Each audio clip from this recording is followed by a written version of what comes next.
সন্তানগুলারে মানুষ বানান। ওই প্রথমের ওয়াজ তো অনেকে শুনেন নাই। সন্তানগুলারে মানুষ না বানালে আপনিও ঘরে ফিরে মইরা থাকবেন, পোকায় খাবে, সন্তান আপনার পরিচয় দিবে না, জানাজাও করতে আসবে না। মাজারে ছাগল দেয় কিন্তু মা বাপের খেদমত জোরে বলেন করে নাই। আপনি দেখবেন উরুসের মধ্যে ছাগল আর মহিষ লয়ে যায় কিন্তু হেতে হেতের মা বাপের বাদ দেয় না। বিশ্বাস করেন, এই আকীদা যদি বিন্দু মাত্র আপনি বিশ্বাস করেন, আপনার ঈমান শেষ, আপনি সাথে সাথে মুশরিক হয়ে যাবেন। আল্লাহ যদি চাইতেন কয়েকশো কোটি মানুষ তৈরি করে একসাথে আমাদেরকে দুনিয়াতে নামাই দিতে পারতেন, কিন্তু আল্লাহ এটা করেন নাই। আল্লাহ পাক প্রথমে একজন পুরুষ তৈরি করছেন। পুরুষ ছিলেন হযরত আদম আলাইহিস সালাম। এরপরে আদম আলাইহিস সালামের বাম পাজর থেকে একটি হাড় নিয়ে মা হাওয়া আলাইহিস সালামকে সৃষ্টি করেছেন। এরপরে আল্লাহ পাক জমিনে তাদেরকে নামিয়ে দিয়েছেন। এরপরে স্বামী স্ত্রীর মিলনের মাধ্যমে একের পর এক মানুষ পৃথিবীতে আসছে, যেটা এখনো চলমান আছে, কিয়ামত পর্যন্ত আসবে। ব্যাখ্যা দেব না, কথাটা মনোযোগ দিয়ে শুনবেন। এরপরে দেখেন আল্লাহ রাব্বুল আলামিন দুনিয়াতে পাঠানোর একটা সিরিয়াল তৈরি করেছেন। যেমন আমি যদি কথাটা সংক্ষেপে বলি, তাহলে পৃথিবীতে আগে দাদা আসবে, দাদার পরে বাবা, বাবার পরে ছেলে, ছেলের পরে নাতি। পৃথিবীর কোনো মানুষ যদি বলে আমি আমার দাদার আগে বাবার আগে দুনিয়াতে আসছি, আপনারা কি বিশ্বাস করবেন? না, করবেন না। কারণ আসার একটা সিরিয়াল আছে। আগে দাদা আসবে, তারপরে বাপ আসবে, তারপরে ছেলে আসবে, তারপরে নাতিরা আসবে। কিন্তু যাওয়ার কোনো কি নাই, সিরিয়াল নেই। কারণ মানুষের হায়াত সবার একরকম হয় না। উম্মত হিসাবে প্রত্যেক নবীর উম্মতের একটা গড় আয়ু আছে। আলহামদুলিল্লাহ বলেন। মুহাম্মদ সাল্লাল্লাহু আলাইহি ওয়াসাল্লামের উম্মতের গড় আয়ু হচ্ছে 60 থেকে 70। বেশি পাইলে বোনাস, বেশি পাইলে কি, কিন্তু গড় আয়ু হলো 60 থেকে 70। রাসূলুল্লাহ সাল্লাল্লাহু আলাইহি ওয়াসাল্লাম হায়াত পাইছেন কত? 63 বছর। তাইলে 60 থেকে 70 এটা হলো মুহাম্মদ সাল্লাল্লাহু আলাইহি ওয়াসাল্লামের উম্মতের গড় আয়ু। কিন্তু মুসা আলাইহিস সালামের উম্মতের গড় আয়ু আরো কি ছিল? বেশি ছিল। হযরতে ঈসা আলাইহিস সালামের উম্মতের একটা গড় আয়ু ছিল। কিন্তু আমরা হলাম শেষ জমানার উম্মত। তাইলে প্রথমে জানলাম আল্লাহ এমনি নামায়া দেয় নাই, মা বাপের মাধ্যমে আমাদেরকে দুনিয়াতে আনছেন কে? আল্লাহ রাব্বুল আলামিন। সেই আল্লাহ পাক আবার হুকুম করেছেন, তোমরা আল্লাহর গোলামি তো করবাই, আল্লাহর গোলামির পরের কাজটাই হলো মা বাপের খেদমত করবা। সুবহানাল্লাহ কোন কার খেদমত করবা? আল্লাহ রাব্বুল আলামিন বলছেন, ওয়াকাদা রাব্বুকা আল্লা তা'বুদু ইল্লা ইয়্যাহু ওয়া বিল ওয়ালিদাইনি ইহসানা। তোমাদের রবের পক্ষ থেকে চূড়ান্ত ফয়সালা হয়ে গেছে, তোমরা আল্লাহ পাকের গোলামি করবে। আল্লাহর গোলামি করার পরে তোমাদের 2 নম্বর কাজ হলো তোমরা আব্বা আম্মার প্রতি ইহসান করবা, মা বাপের প্রতি খেদমত করবা। আব্বা আম্মা বুড়া বয়সে যদি তোমার কাছে থেকে যায়, তাদের যাবতীয় প্রয়োজন তোমার উপরে আমি ফরজ করে দিলাম মিটাবার জন্য। তার মানে বোঝা গেল আল্লাহর গোলামি করা যেমন ফরজ, মা বাবার খেদমত করাও সেভাবেই ফরজ করেছেন কে? একই আয়াতে। আয়াত কয়টা? একটা, হুকুম 2টা। ওয়াকাদা রাব্বুকা আল্লা তা'বুদু ইল্লা ইয়্যাহু ওয়া বিল ওয়ালিদাইনি ইহসানা। আয়াত একটা। এক আয়াতে আল্লাহ পাক বললেন, তোমার রবের পক্ষ থেকে চূড়ান্ত ফয়সালা আল্লাহ লিখে দিয়েছেন, তোমরা আল্লাহর গোলামি করবা, রবের গোলামি করবা। আল্লাহর গোলামি করার পরে তোমরা তোমার মা বাবার প্রতি ইহসান করবা, মা বাবার খেদমত করবা। এই কথাটা আল্লাহ পাক আমাদের জন্য ফরজ করে দিয়েছে। মা বাপের ইহসান করা, মা বাপের খেদমত করা, এটা নফল নয়, এটা ঐচ্ছিক কোনো বিষয় নয়, এটা ফরজ। 5 ওয়াক্ত নামাজ যেমন ফরজ, মা বাপের খেদমত করাও ফরজ। পর্দা করা যেমন ফরজ, মা বাপের খেদমত করাও তেমন ফরজ। হজ করা যেমন ফরজ, মা বাপের খেদমত করা তেমন ফরজ। জাকাত দেওয়া যেমন ফরজ, মা বাপের খেদমত করা তেমন ফরজ। আল্লাহর গোলামের কথাটা আল্লাহ এক বাক্যে বললেন, সেই এক বাক্যের ভিতরে শেষের বাক্যে বলে দিলেন, তোমরা আল্লাহর গোলামি করার পরে মা বাপের এহসান করবা, মা বাপের খেদমত করবা। তার মানে বোঝা গেল শুধু আল্লাহর গোলামি দিয়ে কোনো মানুষ জান্নাতে যেতে পারবে না যদি সে তার মা বাপের খেদমত না করে। এটা কার কথা? এটা আল্লাহর কথা। কিন্তু আমাদের সমাজে কিছু মানুষ আছে মা বাপের খেদমত না কইরা আল্লাহর গোলামি করে জান্নাতে যেতে চায়। এরকম আসেনি? তিরমিজির হাদিস, সহিহ মুসলিমের হাদিস, আবু দাউদের হাদিসে এসছে, আন আবি হুরায়রা রাদিয়াল্লাহু তাআলা আনহু আনিন নবী সাল্লাল্লাহু আলাইহি সাল্লাম قال, হযরতে আবু হুরায়রা রাদিয়াল্লাহু তাআলা আনহু থেকে হাদিস বর্ণিত, তিনি বলেন, কলা, আল্লাহর নবী বলেছেন, রাগিমা আনফুহু, রাগিমা আনফুহু, রাগিমা আনফুহু, ওই ব্যক্তির চেহারা দুলায় মলিন হোক, ওই ব্যক্তির চেহারার উপরে দুলাবালি পড়ুক, ওই ব্যক্তির চেহারার উপরে দুলাবালি পড়ুক। সাহাবায়ে কেরাম বললেন, রাসূল কার, কোন ব্যক্তির রূপ চেহারার উপরে দুলাবালি পড়ুক? আল্লাহর নবী বললেন, যারা বৃদ্ধা বয়সে মাকে বাবাকে পাইল অথচ মা বাবার খেদমত কইরা জান্নাত কামাই করতে পারলো না, সেই ব্যক্তি ধ্বংস, তার কপালে জাহান্নাম। এই কথা বলেছেন মুহাম্মাদুর রাসূলুল্লাহ সাল্লাল্লাহু আলাইহি ওয়াসাল্লাম। রাগিমা আনফুহু, তার চেহারা দুলায় মলিন হয়ে যাক, তার চেহারাটা দুলাবালিতে ঢেকে যাক। দুলাবালির কথা রাসূল কেন বললেন? মরুভূমিতে, এই যে আমাদের দেশে বৃষ্টি হয় না, তো বৃষ্টি হইলে আমাদের দেশে কিসের বৃষ্টি হয়? পানি বৃষ্টি হয়। কিন্তু মরুভূমির দেশগুলোতে কিন্তু ধুলাবালির বৃষ্টিও হয়। ঝড় তুফানে এসে পুরা এলাকাকে পাহাড় বানায় ফেলে, আবার বাতাস এসে এই জায়গার বালি আরেক জায়গায় নিয়ে যায়। তো মরুভূমিতে যখন ঝড় আসে, ধুলা ঝড় যখন আসে, তখন উটগুলা, আপনার চতুষ্প জন্তুগুলা নিজের মাথাকে বিভিন্ন জায়গায় ঢুকাই দিয়ে আশ্রয় নেয়, যাতে তার মাথাটা টিকাইতে, মুখটা, চেহারাটা বাঁচাতে পারে। আর এখানে রাসূল বলেন, ওই ব্যক্তির চেহারা দুলায় মলিন হোক যে ব্যক্তি আব্বাকে আম্মাকে বুড়া বয়সে পাইয়াও খেদমত করে জান্নাত কামাই করতে পারলো না, সে জাহান্নামে যাবে। জোরে কর নাউজুবিল্লাহ। আমার কলেজের ভাইয়ারা, আধুনিকতার নামে উচ্চ শিক্ষিত হওয়ার পরে মা বাপকে অবহেলা করে মা বাপের পরিচয় দিতে চায় না, এমন সন্তানও আমাদের সমাজে আছে না? নাই। বাপ কৃষক, ছেলে এখন স্যার হইছে, ছেলে এখন কি হইছে? স্যার। ভাই কৃষক, সে অফিসার হইছে। তার বাড়িতে গেলে দারোয়ানের কাছে, কাজের লোকের কাছে পরিচয় দিতে চায় না। এরকমের অমানুষও কি সমাজে? আমার কলেজার ভাইয়ারা, ছেলে সচিব, উপসচিব, ছেলে বুয়েটের মতো একটা বিদ্যাপীঠের শিক্ষক, প্রফেসর, ছেলে বিদেশে থাকে, মেয়েও ইংলিশ মিডিয়ামের শিক্ষিকা, অথচ মা ঘরের ভিতরে আবর্জনা সহকারে পেশাব পায়খানা করে নোংরা জায়গায় পড়ে মরে আছে। ছেলেমেয়ের কোনো খবর নাই। পাড়া প্রতিবেশীর লোকেরা টেলিফোন করে পুলিশ আইনা দরজা ভাঙা যায়, দেখে মহিলা মরে আছে। ওই মহিলার শরীরের মধ্যে পোকা পর্যন্ত ধরে গেছে। একটা মানুষ মরার সাথে সাথে তো শরীরে পোকায় ধরে না, কতদিন আগে মারা গেলে পরে একটা মানুষের গায়ে পোকা ধরতে পারে। একটা মা দুনিয়াতে মরে পচে আছে, সন্তানের কবর নাই। এই উচ্চ শিক্ষিত লোকের মতো সন্তান আমাদের কোনো দরকার নাই। কারণ শিক্ষা মানুষকে মানুষ বানাতে পারে না যতক্ষণ পর্যন্ত মানুষ আল্লাহকে ভয় না করে। মা বাপের খেদমত করতে হবে, এই আইনটা কার? আপনি দেখেন তো, একটা ছেলে উপসচিব, একটা ছেলে বুয়েটের শিক্ষক, একটা ছেলে বিদেশে থাকে, আর একটা মেয়ে ইংলিশ মিডিয়ামের শিক্ষিকা। আপনি বলেন তো, এই চারটা সন্তান মানুষ করার জন্য মায়ের অবদান আছে নাকি নেই?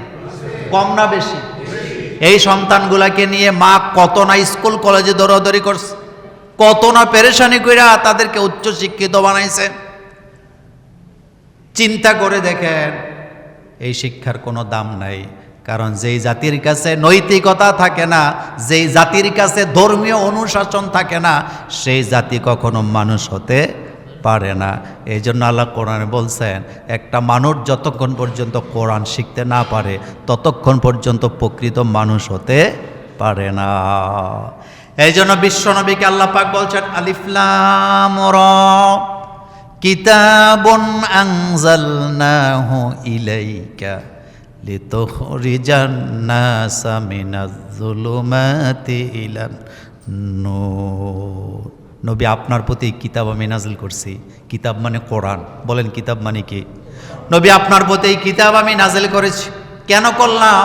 লিতুখরিজান নাসা মিনাজ যুলুমাতি ইলান নূর, যাতে করে মানব মণ্ডলীকে, মানব জাতিকে আপনি অন্ধকার থেকে আলোর পথ দেখাতে পারেন। বিশ্বাস করেন, কোরআন ছাড়া মানুষ কখনো আলোর পথ খুঁজে পাবে না, কারণ কোরআন হলো হেদায়েত, কোরআন হলো আলো। এই কথা কার? আল্লাহ পাক কোরআনে বললেন, ইম্মা ইয়াবলুগান্না ইনদাকাল কিবারা আহাদুহুমা আও কিলাহুমা, বুড়া বয়সে যদি তোমার আব্বা আম্মা একজন অথবা দুইজন যদি তোমার কাছে থেকে যায়, ইম্মা ইয়াবলুগান্না ইনদাকাল কিবার আহাদুহুমা আও কিলাহুমা, একজন অথবা দুইজনও যদি থেকে যায়, কুল্লাহুমা কাউলান কারিমা, তাদেরকে ধমকি দিয়েও কথা বলতে পারবা না, তাদের সাথে নম্রভাবে কথা বলো। সুবহানাল্লাহ, নম্র ভদ্রভাবে কথা বলো। অকুল্লাহুমা কাউলান ওয়াখফিদ লাহুমা জানাহাজ যুল্লি মিনার রাহমা। খেয়াল করেন, আল্লাহ পাক বলছেন, তোমার আব্বা আম্মার জন্য রহমতের দুইটা ডানা বিছায়া দাও। সুবহানাল্লাহ কোন?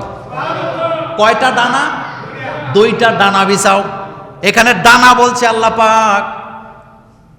ডানা মানে কেন আল্লাহ বললেন? কারণ পাখিরা আকাশে উড়ে, পাখিদের ডানা কয়টা? দুইটা। একটা ডানা যদি ভাঙিয়া দেন, এই পাখি আর আকাশে উঠতে পারবে না। আল্লাহ বলেন, তোমার হাত দুইটা এক হাতে আব্বা আম্মার জন্য করলে হবে না, দুই হাত বিছাইয়া জীবন দিয়া আব্বা আম্মার খেদমত করো। এই অর্ডার কার? সুবহানাল্লাহ জোরে বলেন। বিসিএস ক্যাডার হয়েছে সন্তান, কিন্তু মায়ের খেদমত করতে পারে নাই, মায়ের গুরুত্ব বুঝে নাই। ইঞ্জিনিয়ার হয়েছে সন্তান, মায়ের গুরুত্ব বুঝে নাই। ইংলিশ মিডিয়ামের মতো স্কুলের শিক্ষিকা হয়েছে মেয়ে, কিন্তু মায়ের গুরুত্ব বুঝে নাই। এগুলো মানুষ হতে পারে না, এগুলো চতুষ্পদ জন্তুর চেয়ে আরো বেশি খারাপ। আল্লাহ পাক মা বাপের খেদমতের কথা যেখানে বললেন, সেখানে বুড়া বয়সের কথাটা বললেন, কারণ যৌবনে খেদমত করা জরুরি না। যেমন আমার একটা বয়স, এখন আমার সন্তান এখন আমার খেদমত না করলেও আমার কোনো সমস্যা কি নাই। এটা সবচেয়ে ভালো জানেন কে? এজন্য আল্লাহ যেখানে মা বাপের খেদমতের কথা বললেন, সেখানে বুড়া বয়সের কথাটা বললেন। সুবহানাল্লাহ কর। কারণ আল্লাহ জানে আমার বান্দা বুড়ো হয়ে গেলে কামাই রুজি করতে পারবে না, তার হাত চলবে না, পা চলবে না, সে যৌবন হারাবে। এই অবস্থায় তাকে এভাবে ছেড়ে দেওয়া যায় না। এই জন্য সন্তানের প্রতি মা বাপের খেদমত করা, এটা ফরজ করে দিছেন কে? সাবধান হন, সাবধান হন। আজকে অমুকের ঘটনা আপনি দেখছেন, আমার কপালও এমন হতে পারে। এই জন্য সন্তানকে ইসলাম শিখানো, কোরআন শিখানো, রাসূলুল্লাহর আদর্শ শিক্ষা দেওয়ার বিকল্প কিছু নেই। হযরত আবু হুরায়রা রাদিয়াল্লাহু তাআলা আনহু, তিনি একদিন রাসূলের সামনে এসে অঝরে কাঁদতেছেন। আল্লাহর নবী বললেন, আবু হুরায়রা কান্না করতেছো কেন? বিপদ হয়েছে নাকি? হযরত আবু হুরায়রা বললেন, না রাসূল, আমার কোনো বিপদ হয় নাই, আমার আম্মা আমাকে ইচ্ছা মতো মারছে, পিটাইছে। কে পিটাইছে? মা। বলেন, কে পিটাইছে? মা। বিশ্বনবী রহমাতুল লিল আলামিন তিনি ডাইরেক্ট বলে দিলেন, আবু হুরায়রা, তোমার মা তোমারে পিটাইছে, আমার সামনে আইসা তুমি কান্না করো, বিচার দিতে আসছ। মায়ের বিরুদ্ধে কোনো বিচার হয় না, তোমার মা মেরেছে, এখানে আমি রাসূলুল্লাহর করার কিছু নাই। সুবহানাল্লাহ। বাইজে কই রাসূলুল্লাহর ক্ষমতা মর্যাদা কম না বেশি? তো রাসূল বলতেছে, আবু হুরায়রা মা পিডাইছে, আমার এখানে করার কিছু। হযরত আবু হুরায়রা বলেন, রাসূল আমি তো আপনার কাছে মায়ের বিরুদ্ধে বিচার দিতে আসি নাই, নালিশ করতে আসি নাই, আমি আসছি আপনার কাছে দোয়া চাইতে। আমার মা কুফুর অবস্থায় আছে, আমার মা যখনই শুনছে আমি আপনার কাছে কালিমা পড়ে মুসলমান হয়েছি, এটা আমার মা মানতে নারাজ। এই জন্য রাসূল আপনার কাছে আসছি, আল্লাহ তো আপনার দোয়া ফিরায় না, আপনি আল্লাহর দরবারে দোয়া করেন, আল্লাহ যেন আমার মাকে হেদায়েত দান করে দেয়। কারণ হেদায়েত যদি না হয় আমার ডেলি পিড়াইব। এই জন্য রাসূল আপনি বিচার করার দরকার না, আপনি একটা দোয়া করেন। রাসূল কারীম সাল্লাল্লাহু আলাইহি ওয়াসাল্লাম সাথে সাথে আল্লাহর কাছে হাত তুললেন, হাত তুলে দোয়া করা শুরু করলেন, আল্লাহ তুমি আবু হুরায়রার আম্মাকে হেদায়েত দান করো। রাসূল দোয়া করতেছে, আবু হুরায়রা উঠে দিছে দৌড়। হযরত আবু হুরায়রা দৌড়ে গেছে। আবু হুরায়রা নিজে বলেন, আমি এত জোরে দৌড়ালাম, যাইয়া দেখতে পেলাম দরজা বন্ধ। মাকে ডাকলাম, মা সাথে সাথে দরজা খুলে দিছে। দরজা খোলার পরে আমি তাকায়া দেখলাম আমার মা মাত্র গোসলখানা থেকে বের হয়েছে, গোসল করে আইছে, মায়ের চুল থেকে টপ টপ করে পানি পড়তেছে, শরীর ভিজা। আমি যখন মাকে যায় ডাকলাম, আমার মা দরজা খুলে দিয়া আমার দিকে তাকাইয়া মুস্কি হাসি দিয়ে বলতেছে, আবু হুরায়রা তোরে মারার পরে আমার অনুশোচনা আসছে, আমি কেন মারলাম? আমার ছেলে তো কোনো খারাপ জায়গায় যায় নাই, আমার ছেলে তো যেই রাসূলের দরবারে গেলেন তার চাইতে ভালো মানুষ দুনিয়াতে আর নাই। বাবা আমারে নিয়ে চলো রাসূলুল্লাহর দরবারে, আমিও কালিমা পড়ে মুসলমান হয়ে যাব। হযরত আবু হুরায়রা বলেন, আমি আমার বাড়িতে যাওয়ার অনেক আগে রাসূলুল্লাহর দোয়া আমার বাড়িতে। বাইজিদ বুস্তামি রহমতুল্লাহ আলাই সুলতানুল আরিফিন বলা হয়। রাতের বেলা মা পানি চাইছে, মা বলেন কে চাইছে? মা পানি চাইছে। সন্তান এখনো বড় হয় নাই, 7-8 বছর বয়সের সন্তান, মা পানি চাইছে। পানি তো সহজ না, দূর থেকে পানি আনতে হয়, ঘরের ভিতরে পানি নেই। বাইজিদ বুস্তামি রহমতুল্লাহ আলাই পানি আনার জন্য বাইরে গেছে কলসি নিয়া, পানি আইনা গ্লাসে পানি নিয়া মায়ের মাথার কাছে যায়, দেহে মা আবার ঘুমায় গেছে। হযরতে বাইজিদ ডাকে না মারে, বেয়াদবি হয়ে যাবে, মার ঘুম ভাঙলে বেয়াদবি হবে। চুপ করে দাঁড়ায় আছে। ফজরের আজান হলো, বাইজিদ বুস্তামি রহমতুল্লাহ আলার মা চোখ খুইলা দেখতেছে সন্তান পাশে দাঁড়ায় আছে, মনে নাই পানি যে চাইছিল। বলতেছে, বাবা পানি হাতে নিয়ে দাঁড়ায় রইছো কেন? কয়, মা তোমার কি মনে নাই তুমি যে পানি চাইছিলা, আমি পানি বাইরে থেকে আনতে দেরি হয়েছে, ডাকলা না কেন? কয়, মা তোমার কষ্ট হবে। সাথে সাথে মা পানির গ্লাস হাতে নিয়া পানি পান করলেন। ফজরের বিছানায় দাঁড়ায় আল্লাহকে বলেন, আল্লাহ আমার বাইজিদ আজকে আমার জন্য যা করছে, আমার কলিজা ঠান্ডা হয়ে গেছে, তুমি আমার বাইজিদকে তোমার ওলি বানায় না।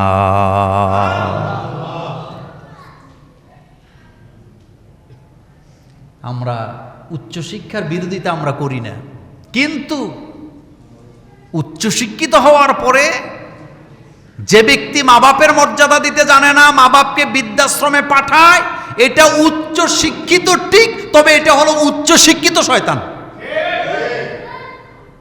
বৃদ্ধাশ্রমে আপনি মূর্খ মানুষের মা বাপ পাবেন না, বৃদ্ধাশ্রমে গরিবের মা বাপ আপনি পাবেন না, কারণ রিক্সা চালায়।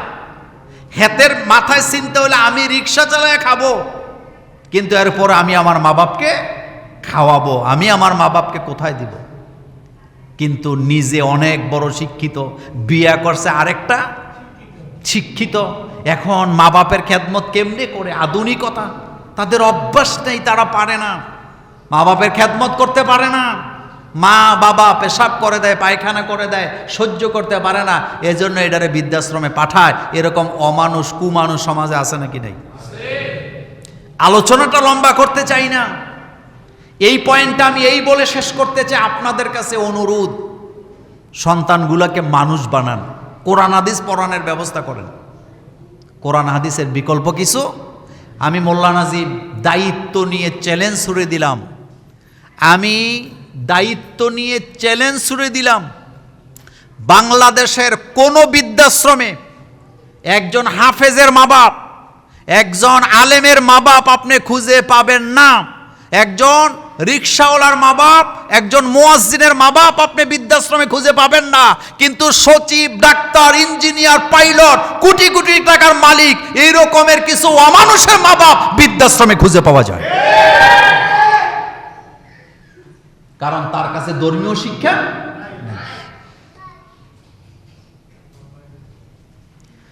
এই জন্য আল্লাহ রাব্বুল আলামিন মা বাপের সাথে বেয়াদবি করতে নিষেধ করেছেন।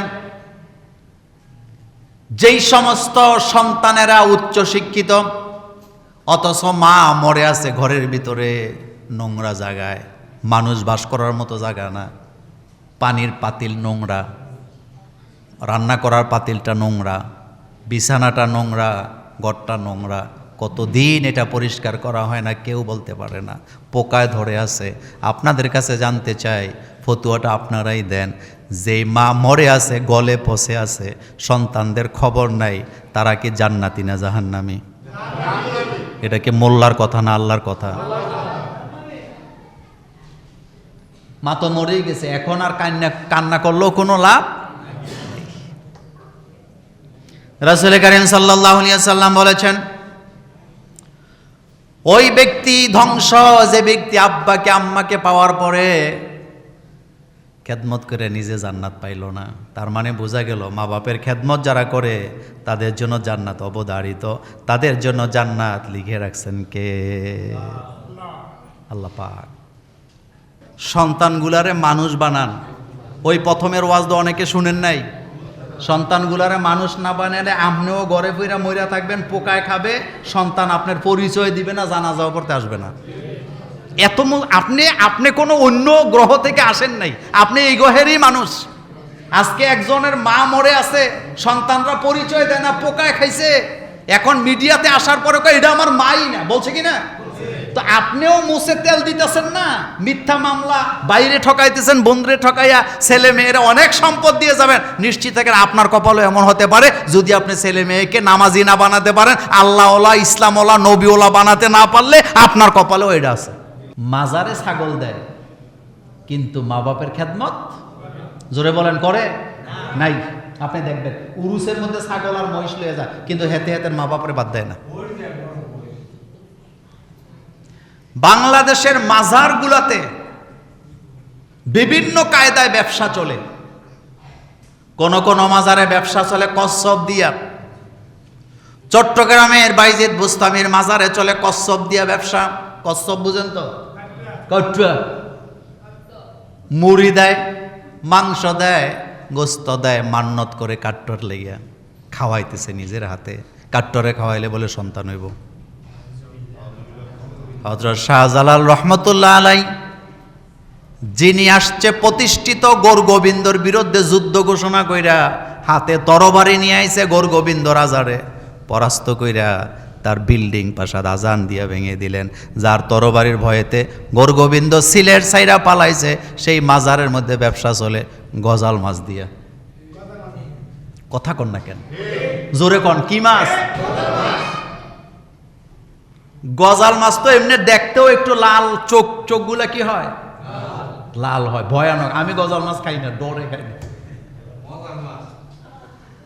আর বাগেরহাটের খান জাহান আলীর মাজারে ব্যবসা চলে কি দিয়া? কুমির দিয়া। কুমির দেখছেন না? কুমির এখন উড়ে নিছে, মায়া কান্না শুরু হয়েছে। কুমিরের সাথে মানুষের কি সম্পর্ক? কুমির কি মানুষের সাথে দুস্তি করে কোন তো? এই যে মেয়েটা মারা গেল, এর জন্য যারা মাজারে খাদেম ছিল তারা দায়ী না? জোরে কর না কেন? তারা দায়ী না? এই মাজারে যারা খাদেম ছিল, কুমিরের নামে মান্নত করে, আবার এগুলা নিজেরা খায়, পেট পুরে বেচে, আবার এই কুমিরের আক্রমণে মানুষ মারা গেছে, যাদের কারণে তাদেরকে হাইকোর্টের সামনে গাছের মধ্যে উল্টা লটকায় পিটানোর দরকার আছে। প্রত্যেকটা মাজারে ব্যবসা চলে কোনো না কোনো একটা জিনিস দিয়া। তিতাসের গাজীপুরে একটা মাজার আছে, ওখানে উরুস হইতো, আগে খুব মেলা হইতো। জিজ্ঞেস করছিলাম এটা কোন পীরের মাজার, কয় গাইবি পীরের মাজার। তো গাইবি মানে কি, কয় নিজে নিজে মাজার উঠছে, জুতা দিয়ে ফিনারের দরকার তোর আকিদারে। গতকালকে থেকে দেখলাম আরেকটা নিউজ মিডিয়াতে খুব আসতেছে, আপনার ব্রাহ্মণবাড়িয়ার আখাউড়ার দিকে গাছ একটা কাটছে, এখন বলে গাছ নিজে নিজে দাঁড়ায় গেছে। জুতা দিয়ে ফিরাইলেও এর জুতার দামও কমে যাবে। মানুষের আকীদা এত খারাপ। এখন শুনলাম এই গাছেরা নাকি লাল কাপড় দিয়ে বেরিয়ে দিছে, এখন নাকি মোমবাতি মান্যত করা শুরু করছে। এখন আমি এইটার ব্যাখ্যা আপনাদেরকে এভাবে দেই, আপনি একটা গাছ কাটলেন করাত দিয়া, কি দিয়া? গাছটার পরিধিটা মোটা, কাটার পরে এটার মধ্যে ডালপালা ছিল নাকি ছিল না?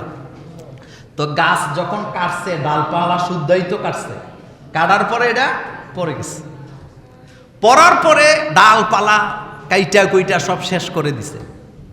দেওয়ার পরে নিশ্চিত থাকে দুষ্ট লোকেরা, মতলববাজেরা, গাছ যেহেতু করাত দিয়ে কাটছে, এটা তো ছোট গাছ না, এটা যখন দাঁড়া করাইছে এটা আবার দাঁড়ায় রয়েছে। এই কথাটা পাগলেও বুঝবো। গাছ কাটলে বলে মানুষ মরে যায়, এরকমের আকীদা বাংলাদেশে কিছু মানুষের আসেনি? একটা অনেক আগের বট গাছ কেউ কাটে না, কয় এটা কাটলে মানুষ মরে যাবে। অনেক আগের একটা গাব গাছ কেউ কাটে না, কয় এটা কাটলে মানুষ মরে যাবে। অনেক আগের তাল গাছ, এটারে গুতা দিলে নাকি এটার থেকে রক্ত আগে। এগুলা কোনো মুসলমানের আকীদা হতে পারে না। বিশ্বাস করেন, এই আকীদা যদি বিন্দু মাত্র আপনি বিশ্বাস করেন, আপনার ঈমান শেষ, আপনি সাথে সাথে মুশরিক হয়ে যাবেন। কারণ ক্ষমতা কার?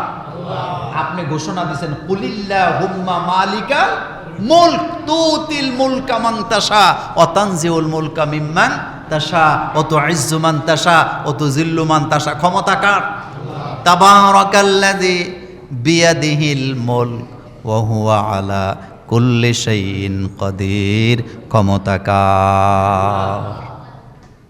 কি আকীদা, কি শিক্ষা আমাদের! গাছ বলে দাঁড়ায় গেছে, এখন এটা লাল কাপড় দিছে, একটা মাজার বানাইবো। তো পোলাপাইনে দেখছি লিখতেছে, এখন ভালোই হয়েছে, একটা ব্যবসা করা যাবে। চোরের গোষ্ঠী কোথাকার! আর আমাদের বাংলাদেশের মধ্যে কোন জেলার বদনাম আমি করা উদ্দেশ্য না, কিন্তু সবচেয়ে বেশি মাজার কোন জেলায় বলেন তো?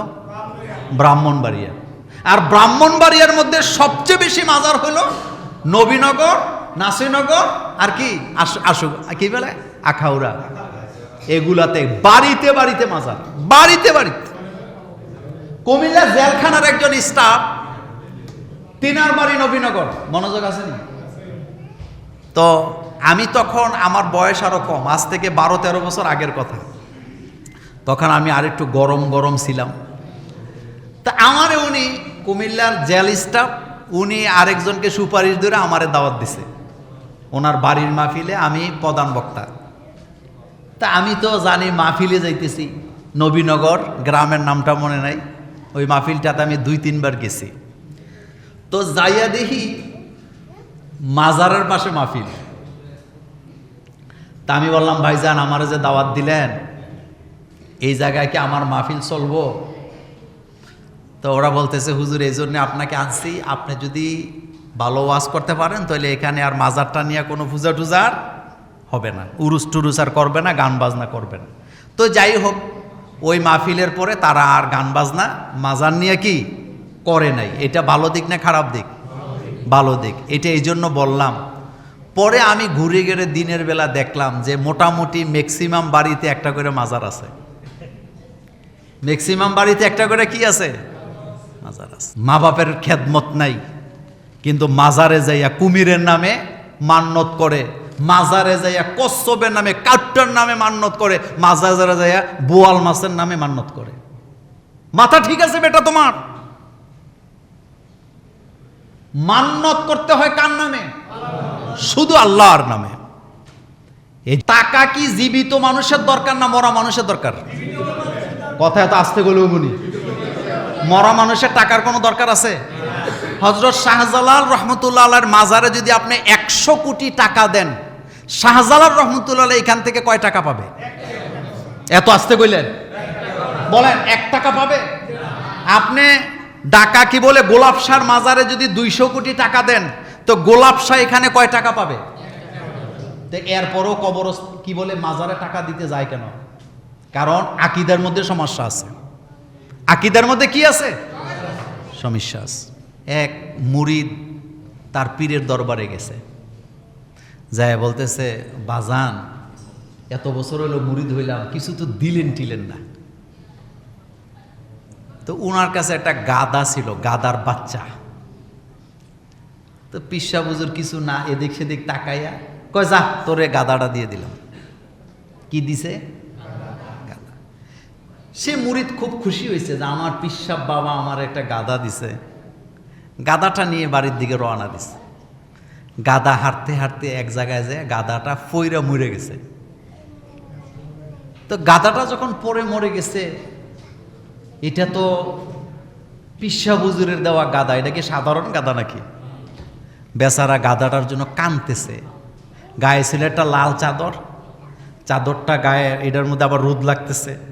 তো বেচারা গাদাটার উপরে লাল কাপড়টা দিয়ে বসে বসে কান্দে। পীর সাহেবের দেওয়া গাদা। মানুষ তো আর বাজারের দিন বাজারে যাচ্ছে মানুষ, আগে মানুষে বাজারে যেত অটো দিয়ে না হাইটা হাইটা, তো লোকেরা হেঁটে হেঁটে কিরে লোকটা কান্দে কেন, আবার লাল কাপড় দিয়ে ঢাকনা দিয়ে রাখছে কি একটা।